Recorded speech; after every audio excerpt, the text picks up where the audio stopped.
Hola amado, Dios te bendiga, buen día. Qué bueno saludarte en este momento. Deseo grandes bendiciones para tu vida. Hoy quiero invitarte a estudiar la palabra del Señor.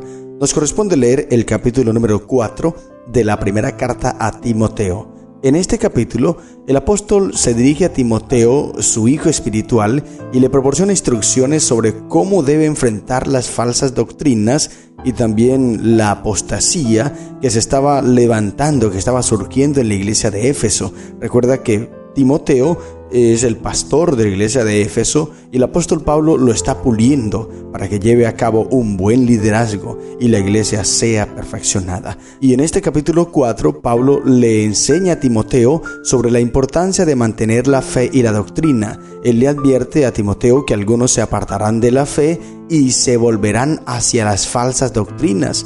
Así que le enfatiza la importancia de mantener la fe y la doctrina verdadera. También le advierte sobre evitar las prohibiciones y las regulaciones humanas, cosa que estaba pasando en aquel entonces y ya vamos a estudiar. Pero Pablo aquí le advierte a Timoteo que algunos se enfocarán en las prohibiciones y las regulaciones humanas en lugar de la relación con Dios. Y por último, y pues no menos importante, Pablo le enseña a Timoteo a mantener la disciplina y la dedicación en su ministerio y a no dejar que las falsas doctrinas y la apostasía lo desanimen. La sierva de Dios, Elena de White, dice lo siguiente: preciosas lecciones se encuentran en la historia de Timoteo. Era solo un muchacho cuando fue elegido por Dios como maestro, pero tan firmes eran sus principios debido a una correcta educación que era idóneo para ese importante cargo. Desempeñó su responsabilidad con humildad semejante a la de Cristo. Era fiel, firme y leal, y Pablo lo eligió para que fuera su compañero de trabajos y de viajes. Para que Timoteo no sufriera menosprecios debido a su juventud, Pablo le escribió: ninguno tenga en poco tu juventud. Podía escribirle sin peligro porque Timoteo no tenía suficiencia propia, sino que continuamente buscaba dirección. Hay muchos jóvenes que actúan por impulsos y no por razonamientos, pero a cada paso Timoteo pregunta: ¿es este el camino del Señor? No tenía talentos especialmente brillantes, pero consagraba todas sus capacidades al servicio de Dios y eso hacía que su obra fuera valiosa. El Señor encontraba en él una mente que podía modelar y disponer para la morada interior del Espíritu Santo. Dios quiere usar a los jóvenes de hoy día como usó a Timoteo. Si se someten a su conducción, tenemos el privilegio de ser misioneros de Dios. Él os exhorta para que trabajéis por vuestros compañeros. Buscad a aquellos que sabéis que están en peligro y tratad de ayudarlos con el amor de Dios. ¿Cómo podrán conocer al Salvador a menos que vean sus virtudes en sus seguidores? Interesante esta lección, y es lo que Pablo está enseñándole a Timoteo, a que sea un buen ministro del Señor, un buen líder de iglesia, un maestro excelente que no solamente enseñe por precepto, es decir, con sus palabras, sino también por ejemplo, con su vida, de un testimonio viviente de lo que es Cristo Jesús. Así que te invito, querido hermano, para que leas el capítulo 4 de la primera carta a Timoteo. Dice la Biblia: pero el Espíritu dice claramente que en los postreros tiempos algunos apostatarán de la fe, escuchando a espíritus engañadores y a doctrinas de demonios. Esto es muy impresionante porque está sucediendo en nuestros tiempos. Hay muchas personas que están apostatando de la fe, diciendo que la iglesia es Babilonia, que la iglesia ha caído, y graban sus videos atacando la iglesia del Señor. Pero mira que se levantan con doctrinas de demonios, dice el apóstol, porque realmente lo que están enseñando no es correcto. Y uno de esas doctrinas, dice la sierva del Señor en Conflicto de los Siglos, página 618, el espiritismo moderno, un ejemplo innegable de las doctrinas de demonios, es solo un resurgimiento del culto demoníaco y de la hechicería del pasado. Su influencia engañadora finalmente se propagará por el mundo cristiano y no cristiano y preparará el camino para el último gran engaño de Satanás. Y es lo que está sucediendo en nuestros tiempos. Se están levantando muchas personas engañadoras, apostatando de la fe y tratando de enseñar cosas que no son correctas. Ellos supuestamente en su estudio empezaron un día a estudiar, dicen, empezamos a estudiar y a descubrir una gran verdad que la iglesia no predica, y nos dimos cuenta que la iglesia está en error, que está equivocada, y empiezan a atacar. Pero es la forma en cómo Satanás está preparando el camino para el último gran engaño que se avecina. Es lo que dice la inspiración, y va a suceder de esa manera. Por eso es que yo te he recomendado muchas veces ese capítulo 38 del Conflicto de los Siglos, que lleva por título nuestra única salvaguarda, que es la palabra del Señor. Ella dice, solo los que hayan estudiado la Biblia podrán permanecer firmes en el último gran conflicto, porque los engaños que vendrán, querido hermano, serán tremendos. Y debemos estar aferrados a la palabra del Señor. Pero mira que no solamente es en nuestros tiempos, ya en los tiempos del apóstol Pablo se estaban levantando falsos maestros. Y Pablo, mira, ya hemos estudiado las cartas que él escribió, como Filipenses, Colosenses, Corintios. Todos esos escritos del apóstol van contrarrestando aquellos errores que se estaban levantando. Esos falsos maestros eran engañadores, siempre los han habido. Así que no nos sorprendamos cuando se levanten estas personas, ni los escuchemos. El apóstol dice, no los escuches, apártalos de ti, porque son engañadores con doctrinas de demonios, dice el texto. Ahora dice, por la hipocresía de mentirosos que teniendo cauterizada la conciencia, mire, tienen cauterizada la conciencia, ya están acostumbrados a eso, están llevados, influenciados por Satanás. Y cauterizada la conciencia, dice, prohibirán casarse y mandarán abstenerse de alimentos que Dios creó, para que con acción de gracias participasen de ellos los creyentes y los que han conocido la verdad. Me llama la atención lo que dice el comentario bíblico adventista respecto a esto de prohibir casarse. Dice, Pablo amonesta contra los conceptos fanáticos que los gnósticos introdujeron en el cristianismo y que luego fueron perpetuados por el sistema monástico. Los gnósticos creían que toda la materia era mala y que había que reprimir y eliminar todas las pasiones del cuerpo material. De acuerdo con esa teoría, entonces el matrimonio se convertía en una concesión con las concupiscencias de la carne y por lo tanto era pecaminoso. Pablo aclara que el matrimonio es una institución de origen divino y que combatirlo sería atacar la sabiduría infinita y los bondadosos propósitos de Dios. Entonces, a esto se está refiriendo el apóstol cuando dice prohibirán casarse, a esta tendencia, a estos engañadores que se levantaban, enseñando cosas extrañas, diferentes a las que Dios ya había estipulado en su palabra. El matrimonio, el santo matrimonio, Dios lo asignó desde el Edén, antes del pecado. Mira que el matrimonio no fue dado después del pecado, fue antes del pecado. Dios lo instituyó.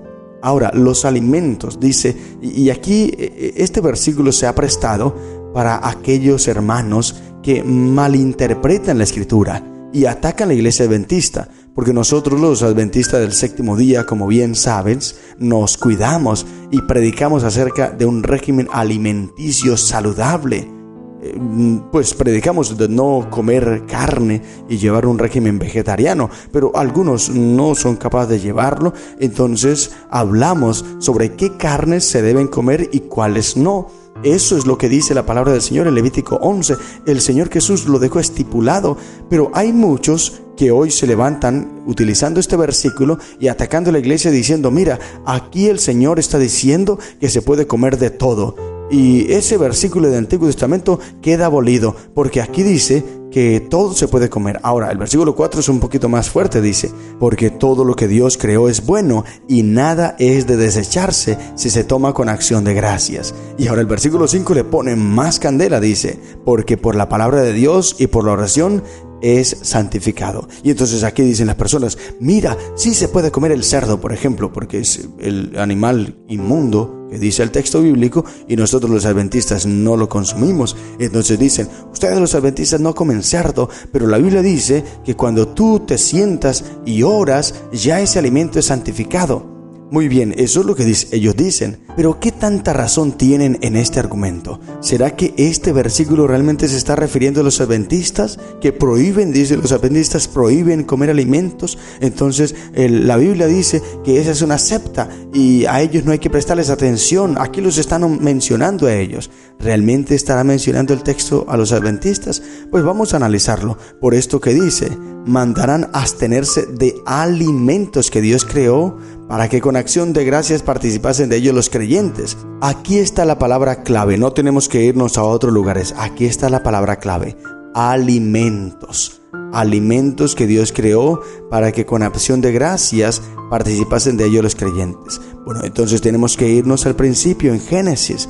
¿Cuál es el alimento que Dios creó para que tú y yo pudiésemos participar? Y en el capítulo 1 de Génesis, versículo 29, allí está el texto. Dice la Biblia, y dijo Dios, he aquí que os he dado toda planta que da semilla, que está sobre toda la tierra, y todo árbol en que hay fruto y que da semilla, y os serán para comer.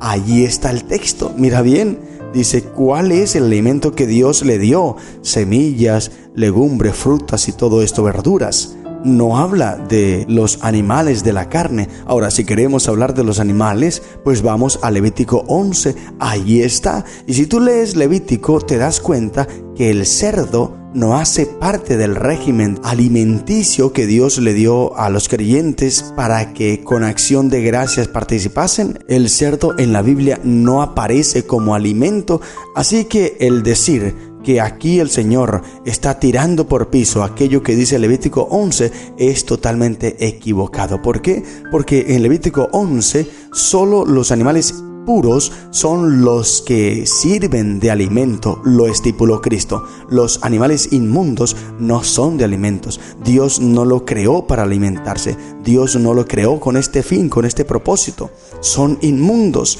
Y tú te puedes sentar y si te preparan un cerdo, por ejemplo, allí y te lo sirven, tú te puedes sentar y orar por ese cerdo, pero no va a ser santificado porque eso no es alimento. Y la Biblia dice en Job 14:4, es muy claro el texto. Job 14:4 dice, ¿quién hará limpio a lo inmundo? Y él mismo responde, nadie. Entonces, querido hermano, es una verdad que hay en la Biblia y no podemos contradecir esta verdad. Recuerda que la Biblia no se contradice. Nadie, absolutamente nadie puede limpiar lo que ya es inmundo. Y el cerdo es un animal inmundo, no hace parte de los alimentos. Así que aquí Timoteo, o Pablo más bien, no está incluyendo al cerdo ni a esos animales inmundos en el régimen alimenticio. No te dejes llevar por esto. Más bien aquí Pablo está atacando, es una tendencia que había en aquel entonces, que prohibían consumir algunos alimentos y prohibían casarse, pero alimentos saludables, alimentos que realmente son alimentos, no aquellas cosas que el hombre se ha inventado como alimento, y así como muchos otros animales inmundos que el hombre los come, pero no por eso quiere decir que sea un alimento. No, una cosa es que tú lo consumas, otra muy diferente es que Dios lo haya dejado como alimento. Préstale mucha atención, porque no todo lo que el hombre hace, Dios lo aprueba. La voluntad de Dios y las acciones de Dios son diferentes a los del ser humano, y hay que prestarle atención es a lo que Dios dice, no a lo que el ser humano se ha inventado. Y luego el versículo 6 en adelante hasta el versículo 16, ahora el apóstol se centra en darle consejos, recomendaciones a Timoteo acerca de cómo debe llevar su liderazgo. Le dice, si esto enseña, versículo 6 por ejemplo, si esto enseñas a los hermanos, serás buen ministro de Jesucristo, nutrido con las palabras de la fe y de la buena doctrina que has seguido. Desecha las fábulas profanas y de viejas, ejercítate para la piedad. Mira esas recomendaciones tan interesantes que le da para que él sea un buen ministro, para que él sea un buen predicador. Enseña, predica solo la verdad. La sierva de Dios, Elena de White, dice lo siguiente: la admonición dada a Timoteo debe ser tenida en cuenta en cada hogar y convertirse en un factor educativo en cada familia y en cada escuela. La más elevada meta de nuestra juventud no debe ser esforzarse por ir tras de algo novedoso. No había nada de esto en la mente ni en la obra de Timoteo. Los jóvenes debieran tener en cuenta que el mero conocimiento en las manos del enemigo de todo bien puede ser un poder para destruirlos. Un ser sumamente inteligente que ocupaba un puesto destacado entre la multitud angelical fue el que finalmente se convirtió en rebelde. Y muchas mentes de cualidades intelectuales distinguidas ahora están siendo cautivadas por su poder. Así que no es tanto la inteligencia lo que debe buscar la juventud y lo que debemos buscar hoy, sino la voluntad, la presencia, la verdad de Dios y enseñar esto, enseñar la verdad, enseñar la doctrina verdadera, lo que Dios nos dice en su palabra. Y te invito para que sigas leyendo el texto bíblico, porque el apóstol le sigue enseñando a Timoteo de qué es lo que debe predicar, qué es lo que debe enseñar. Le dice el versículo 11, esto manda y enseña. Y ahora el versículo 12 dice, ninguno tenga en poco tu juventud, sino sé ejemplo de los creyentes en palabra, conducta, amor, espíritu, fe y pureza. Y por este versículo, entonces algunos comentadores dicen que probablemente Timoteo no tenía 40 años de edad, quizás era tímido y un poco callado y más inclinado a obedecer que a dar órdenes. Así que Pablo le aconseja para que él tenga el propósito de corregir ese supuesto defecto y se centre